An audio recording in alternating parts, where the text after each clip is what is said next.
Deus abençoe muito a sua vida. Mas sabe, querido, a gente como mulher, a gente sonha muito, não é verdade? Quando a gente recebe aquele papelzinho que está escrito gravidez positiva, na nossa mente já começamos a sonhar. Sonhar como será, menino ou menina. Com quem será parecido? E já começamos a escolher o nome, a aprontar o quartinho, a aprontar o enxoval e toda aquela expectativa nos 9 meses vão gerando em nossa vida até mesmo uma ansiedade para não ver a hora que vamos ver o rostinho daquele presente que o Senhor vai nos dar. E aí chega o grande dia.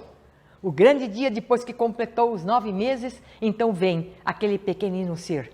Vamos à maternidade, ganhamos o bebê, mas uma coisa é tão interessante, que aquela alegria daquele momento, de ver o ser que nós geramos, tão abençoado por Deus, não importa se é menino ou menina, mas que foi ali gerado no momento de amor da nossa vida com o nosso esposo. O que acontece? Nós então esquecemos da dor e do preparo que tivemos e chamamos da dor do esquecimento. Milagre de Deus isso. E agora então vemos nos braços um ser pequenino que depende exclusivamente de nós. Não tem outra pessoa que possa nos substituir. O seu emprego, a sua profissão, outro pode ocupar, mas a sua função como mãe, ninguém pode ocupar. É você que vai cuidar daquele ser. E por isso que a maternidade é uma responsabilidade muito grande. Vocês podem notar que quando as adolescentes dão à luz a filhos pequenos, a bebês, elas ficam tão desesperadas que elas não sabem o que fazer, procuram ajuda. Eu estava vendo pela televisão a entrevista de uma adolescente esses dias e ela dizendo, não era a hora. Não era o momento, porque eu não acabei os meus estudos e agora eu não sei como cuidar desse bebê. E a minha mãe que tem me ajudado, como vou fazer? E ela estava tão apavorada, porque tudo que é fora de época, o fruto que é tirado antes, que não está maduro, é amargo, não traz benefício nenhum. Sabe, queridos, eu tive uma mãe que marcou muito a minha vida, hoje de saudosa memória.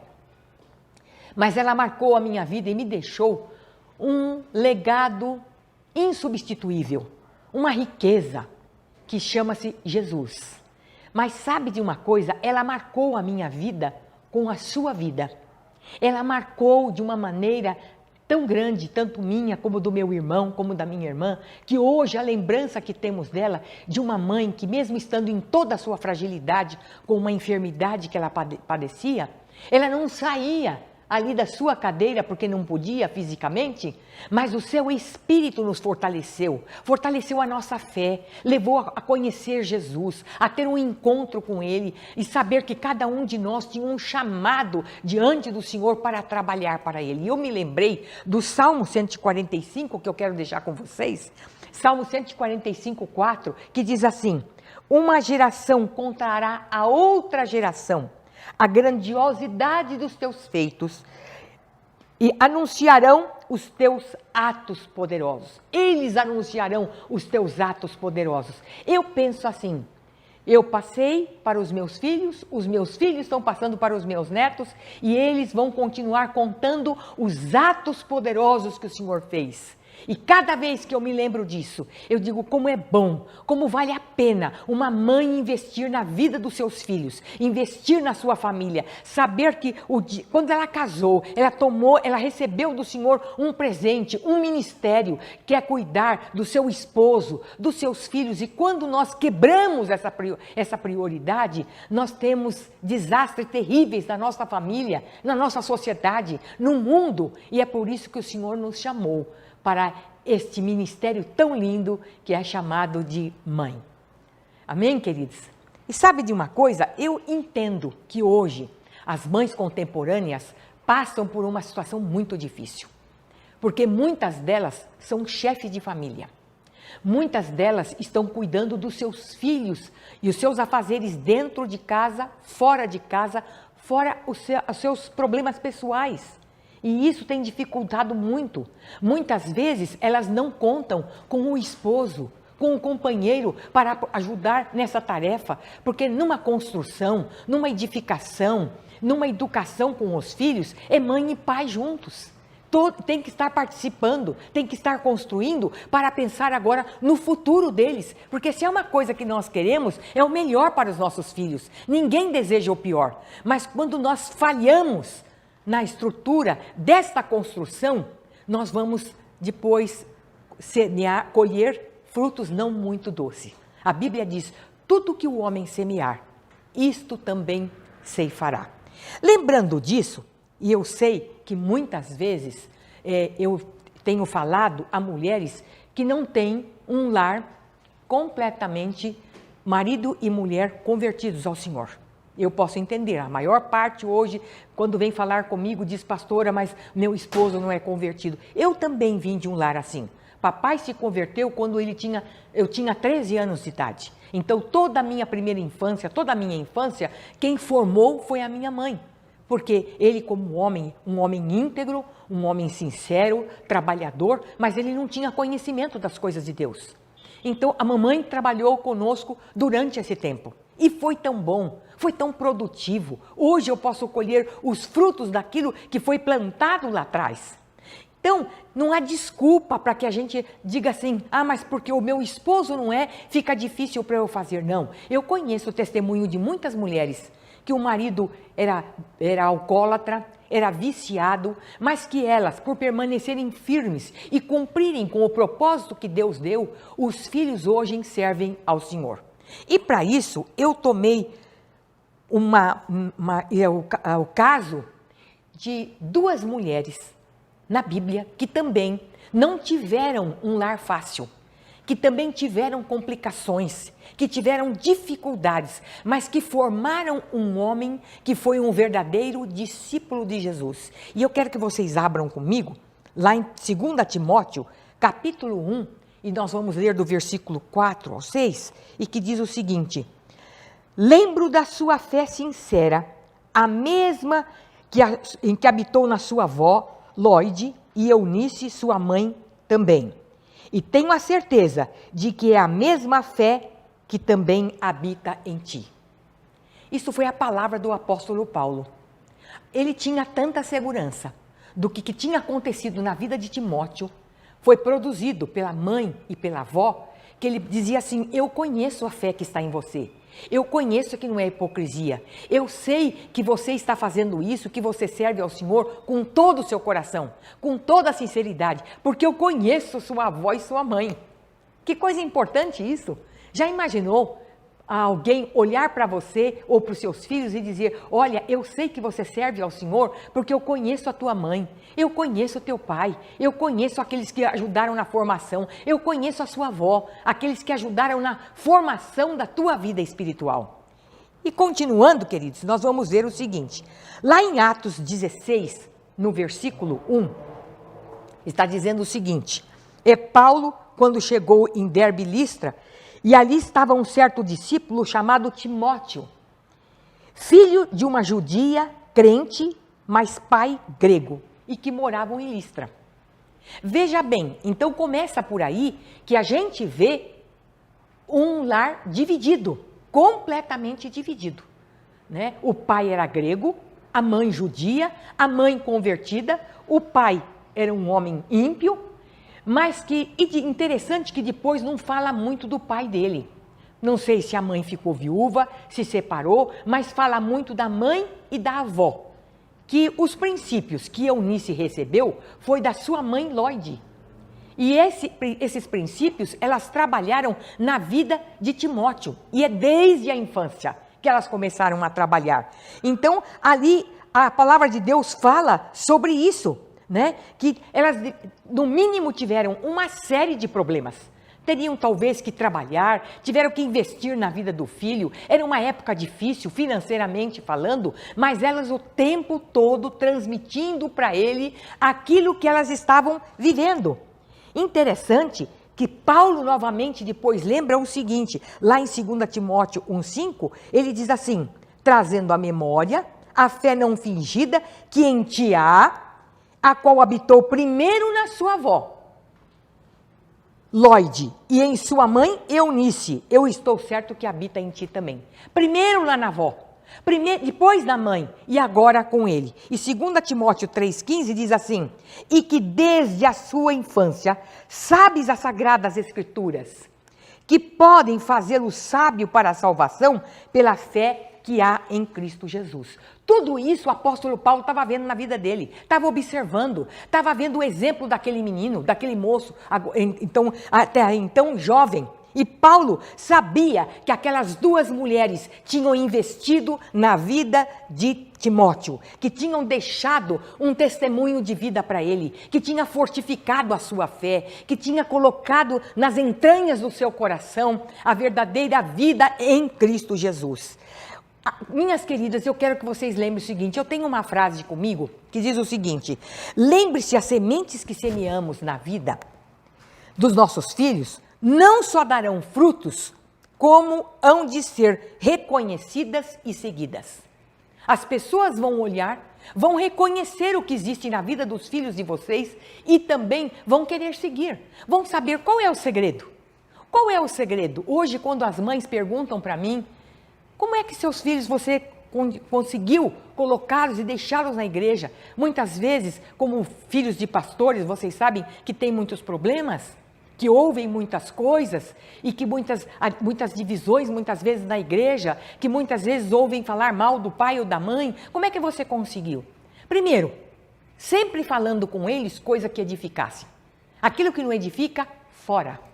Mas o que a minha preocupação com eles era instruí-los na palavra de Deus. Era mostrar para eles que a vida está em Cristo e que se eles quisessem ser bem-sucedidos, teriam que realmente ser e seguir a sua vida pela sabedoria da palavra de Deus.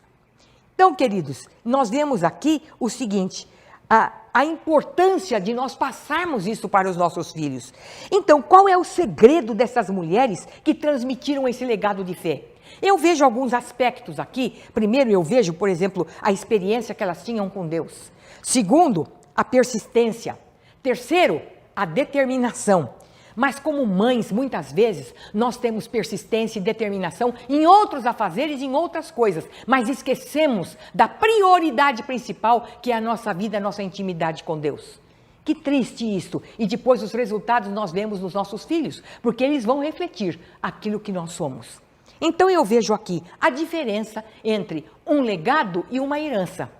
A herança é um patrimônio que você vai deixar para que quando você morrer, o outro receba. Mas o legado é um valor que você transmite em vida. E é isso que nós temos que transmitir para os nossos filhos. Que tipo de legado que nós estamos deixando para eles?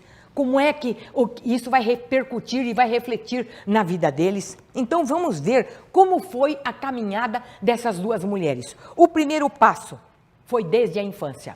A Bíblia fala que ele foi ensinado desde a infância a adorar a Deus. Ele aprendeu os versículos bíblicos, ele aprendeu a orar, ele aprendeu a cultuar a Deus, ele aprendeu a amar a Deus acima de todas as coisas com essas duas mulheres.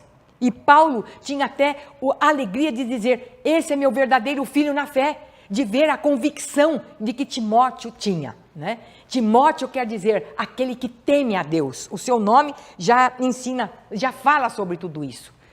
E eu vejo que em Provérbios 22:6 diz o seguinte, que quando nós ensinamos a criança desde pequena, ela vai crescer, ela vai envelhecer e não vai se desviar dos caminhos do Senhor. E Deuteronômio, o que falar de Deuteronômio? 6, do versículo 4 a 9, e eu costumo dizer que todo pai, toda mãe teria que ter isto em mente, decorado, de saber quais são os caminhos, porque às vezes, minha querida, nós procuramos tantos caminhos para a educação dos nossos filhos e esquecemos que aqui está o segredo, que é falar com os nossos filhos que existe um só Deus, amá-lo acima de todas as coisas. Falar com os filhos, andando, caminhando, dentro de casa, sentado, ao deitar, em todo. Põe a marca na mão, na testa, põe nas portas, nos umbrais da sua casa. Isso quer dizer, o tempo todo você lembrando os seus filhos de que Ele é o único Deus. Só Ele pode direcionar o caminho e nos dar sabedoria para vivermos. Mas muitas vezes, nós esquecemos. E vocês sabem que quando nós nos esquecemos da palavra, Satanás não esquece. Em 1 minuto, ele pode roubar um valor que você plantou há anos na vida dos seus filhos. Por isso que a mente deles tem que estar ocupada com a palavra de Deus. Se nós não fizermos isso, ele vai tomar providência de destruir a vida deles em vícios, em prostituição, em maus caminhos, num mau namoro, numa má companhia, enfim, todas as coisas que são ruins podem ser deixadas na vida dos nossos filhos, porque nós deixamos de lado a prioridade que é o Senhor Jesus e a sua palavra. Eu admiro muito a vida de Susana Wesley. Essa mulher, para mim, tem sido um espelho para a minha vida. Por isso eu quero aqui falar alguma coisinha a respeito dela com vocês. Quando eu li a vida de Susana Wesley, me impactou. Uma mulher que tinha 19 filhos. Uma mulher que todos os dias tirava 1 hora para orar por seus filhos. Será que isso resultou em alguma coisa? Será que ela tinha dificuldade? Lógico que tinha. Naquela época, não tinha as facilidades que nós temos hoje. Mas Susana não descuidou. Ela sabia da importância que se ela estava gerando filhos, se ela queria gerá-los para Deus. Porque muitas vezes, queridos, nós pensamos em gerar nossos filhos para o mundo, para os seus objetivos, para os seus entretenimentos, para as suas ideias, para as suas ideologias, mas esquecemos de que temos que cuidar e de criá-los para Deus, porque eles vieram de Deus e voltarão para Deus. Susana Wesley trabalhou na vida deles, numa época, no século XVIII, em que a Inglaterra passava por uma situação difícil espiritualmente, muito difícil. E em que o povo estava apático, as igrejas estavam vazias, saíam de dentro das igrejas e se embebedavam, e eles começaram a ver tudo isso. 2 filhos seus, Charles e John Wesley, se levantaram, cheios do Espírito Santo, começaram a buscar a Deus, e nesse meio tempo veio um avivamento muito grande na Inglaterra. Mas eu quero dizer para vocês que a Inglaterra foi abalada, que a Inglaterra foi estremecida, porque atrás também tinha uma mulher que influenciou neste avivamento, orando pelos seus filhos, incentivando, buscando a Deus para que aquela situação terminasse e que a Inglaterra provou de um avivamento muito grande. Que aconteça isso nas nossas vidas. Que os nossos filhos sejam usados nesse momento tão difícil que nós temos visto. Que nossos filhos, se estão distantes, que voltem para Deus. O Senhor pode fazer isso, chamar a atenção deles agora, de que a sementinha que você colocou lá na infância, agora vai começar a germinar, vai brotar e eles vão começar a ver que não é possível viver uma vida sem Deus, que não é possível caminhar sem Jesus, que isso tudo pode acabar de uma hora para outra e aonde ele vai passar a eternidade? O que ele vai fazer agora com os seus filhos também? Então é um momento de despertamento, é um momento de buscarmos ao Senhor. E é nisso, queridos, que nós podemos crer e buscar ao Senhor, sabendo que Ele vai fazer uma obra nova e diferente na vida dos nossos filhos. Por isso que eu disse para vocês logo no início, que todas as coisas acontecem e para o bem daqueles que amam a Deus. Tudo que acontece. Ah, mas eu não posso crer que isso que está acontecendo seja para o meu bem. Pois eu quero dizer, é por amor, é por misericórdia que o Senhor tem permitido toda essa situação para que salvar você e a sua casa. Glória ao Senhor por isso. Mas continuando aqui, o segundo passo foi uma fé não fingida. Aquelas mulheres, tanto mãe como filha, era uma fé simples, mas era uma fé verdadeira. Não era uma fé de teoria, mas era uma fé de vivência das coisas de Deus. Ele sabia que o que a sua mãe e a sua avó falavam, elas estavam vivendo, tanto dentro de casa como na sociedade, que pessoas eram impactadas pelo testemunho daquelas 2 mulheres, porque muitas vezes nós queremos que os nossos filhos tenham uma vida santa diante de Deus, mas nós não temos fome de Deus, nós não o buscamos. Nós não damos bom testemunho, não queremos participar de uma igreja, não participamos de um ministério, não sabemos nem qual é o chamado de Deus para a nossa vida. Quando nós fomos alcançados pelo Senhor, ali já se estabeleceu o dom e aquilo que Ele queria que nós fizéssemos na sua obra, mas nós negligenciamos e os nossos filhos veem isso, não vê a mãe orar, não vê a mãe ler a palavra, não vê a mãe dando testemunho, não vê o seu testemunho lá dentro, que é de de amor, de compreensão, de paz, de harmonia, sendo uma mulher sábia, sendo uma coluna ali dentro. Então fica difícil muitas vezes para os nossos filhos crer naquilo que nós falamos. Essas mulheres tinham uma fé não fingida. O terceiro passo, elas tinham conhecimento da palavra de Deus. E aqui, 2 Timóteo 3,14, na parte B do versículo, diz assim: Tu, no entanto, permaneça no ensino que recebeste, o qual tens plena convicção. Ele não só recebeu o ensino, como ele tinha convicção no seu coração de que aquilo que a sua mãe e a sua avó falavam eram verdadeiros.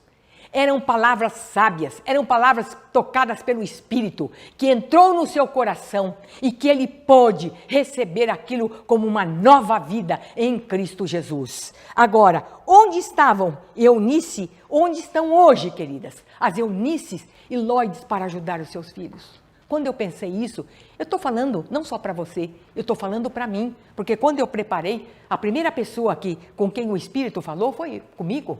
Quantas vezes eu negligenciei? Quantas vezes eu deixei do lado, com preocupações, com outras distrações?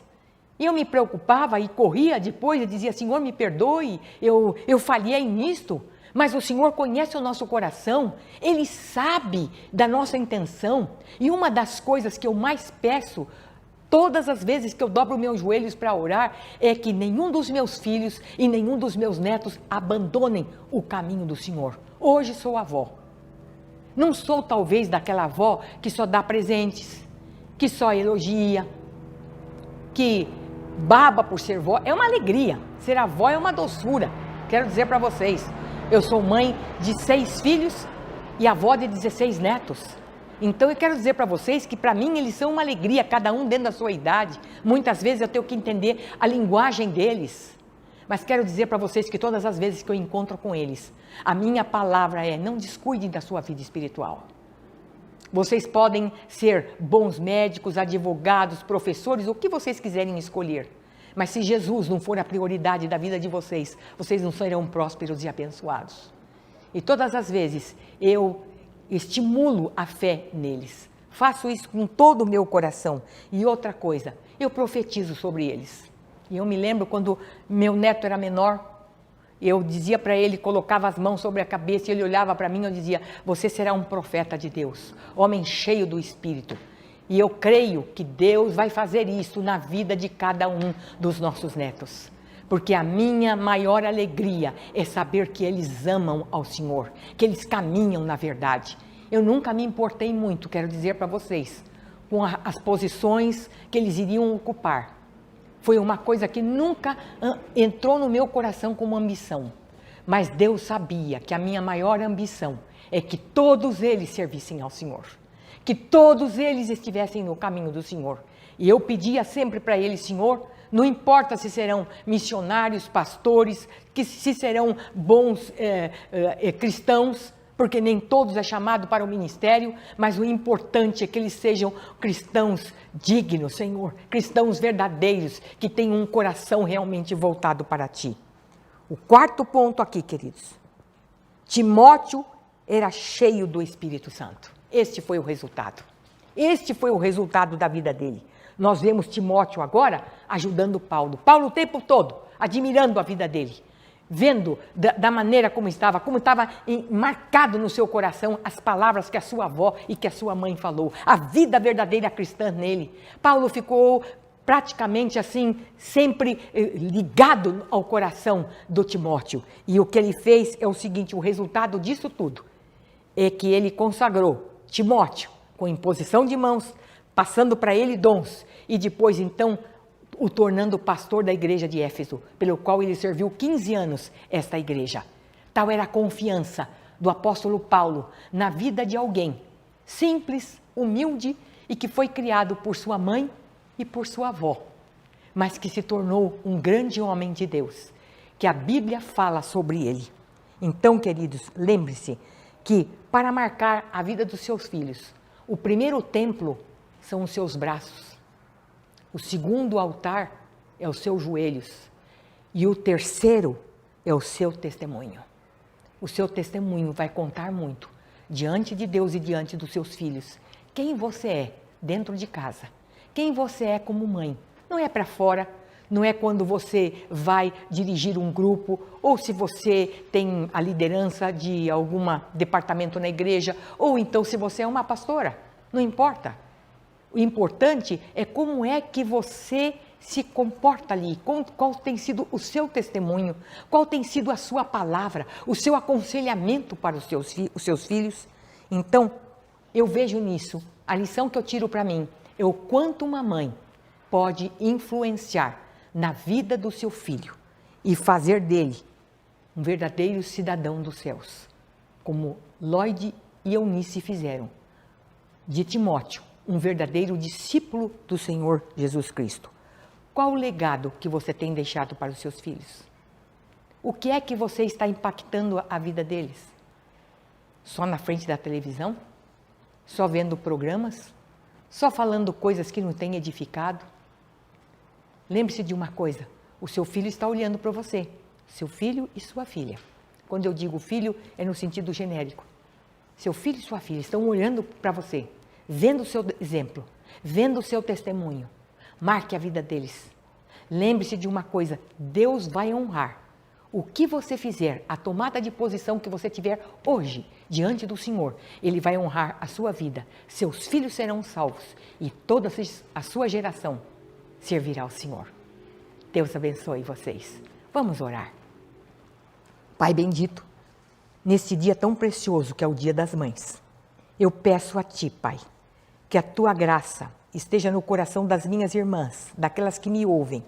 Oh, Pai querido, e que porventura, se houve algum esquecimento, se houve algum ato de negligência, Senhor, até aqui, que hoje o Teu Espírito possa despertar o coração delas e que a partir de hoje elas tomem, Senhor, uma iniciativa, sejam perseverantes, sejam determinadas a colocarem os seus filhos nos seus caminhos, sabendo que o Espírito vai fazer a obra. Nós podemos orar, mas quem vai realmente trabalhar é o Teu Espírito. O Senhor espera uma tomada de posição nossa, e nós como mães hoje tomamos essa posição, entregamos os nossos filhos nas Tuas mãos, para que eles sejam bênçãos diante de Ti. Entregamos os nossos netos nas Tuas mãos, orando a Ti, Senhor, e sabendo que todos eles serão discípulos do Senhor, e a paz dos nossos filhos será abundante. Ó Senhor, que nós não trabalharemos debalde, e nem teremos filho para perturbação, porque eles são entregues nas Suas mãos, eles são herança que o Senhor nos dá. Por isso, Pai, hoje consagramos a nossa casa, os nossos filhos, para a glória do Teu nome. Te agradecemos e Te louvamos em nome de Jesus. Amém. Queridos, mais uma vez, eu quero agradecer a vocês que me ouviram nesta noite, e a palavra que eu queria transmitir para vocês é nosso legado aos filhos, né? O que é que nós vamos deixar para os nossos filhos? Então foi isso que o Senhor colocou forte no meu coração, e eu não podia deixar de transmitir a vocês. Então, um feliz Dia das Mães, e Pastor Ronaldo, mais uma vez, muito obrigado pelo convite, e foi uma alegria poder estar aqui com vocês mais uma vez. Deus os abençoe.